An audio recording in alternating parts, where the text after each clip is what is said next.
Back here at Lancaster Archery Supply in Lancaster, PA. Rob Kaufhold is the president of Lancaster Archery, and you got some tech tips for us today. And I guess the first thing we're going to talk about is string care and maintenance. Sure are. I'll tell you what, it's one of the most important things as we go field bow hunting. Been shooting and practicing all summer long, and chances are your strings, it's going to be thirsty for some wax. And your string and cables and it can be expensive to replace, and you want to take and maintain those well. So we're going to take and go over some of the things that you can do to preserve and keep your equipment in good shape. Absolutely. One of the first things, most important things, would be to wax the bowstring. And you just take and apply a liberal coat of silicone-based wax like this BCY wax to the string and cables. And then we're going to take and rub that in. You just rub it in and blend it in, and you'll see that it blends right in.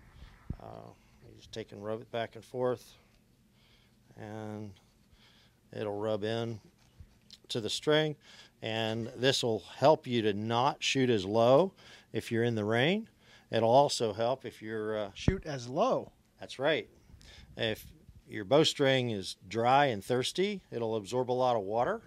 And if you're sighted in over the summer when it's nice and dry, and your string and your limbs and everything have a lot of water on them, you're definitely going to shoot lower if your string is not waxed and maintained well, and it's full of water, rather than if you have it waxed, the water beads and runs off of it.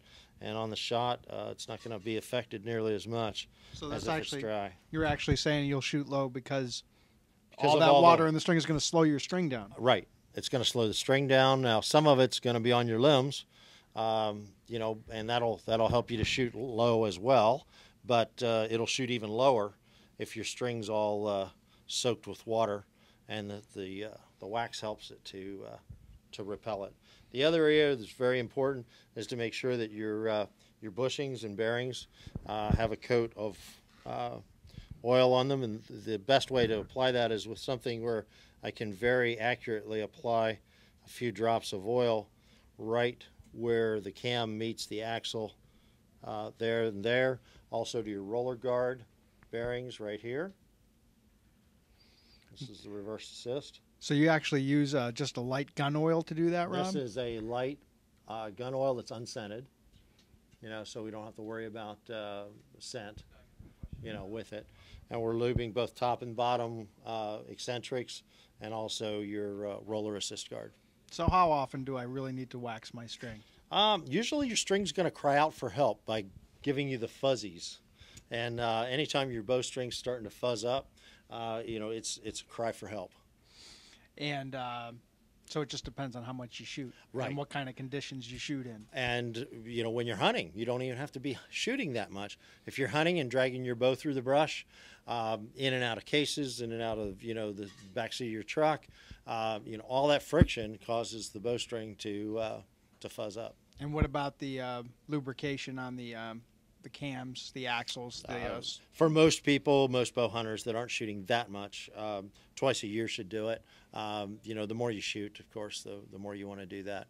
I'd say, once every 1,000 shots as far as lubing. And just as far as cost, like you mentioned, can be fairly costly, anywhere from, say, $80 to over $100 for a new string and cable set. Yep. And you're looking at more like $4.99 probably for a stick of bow wax, right? Exactly. So it's a pretty cost-effective way to maybe get an extra year out of your string. Sure is. Well, thanks a lot. Good tips, Rob. Thank you very much, Chris.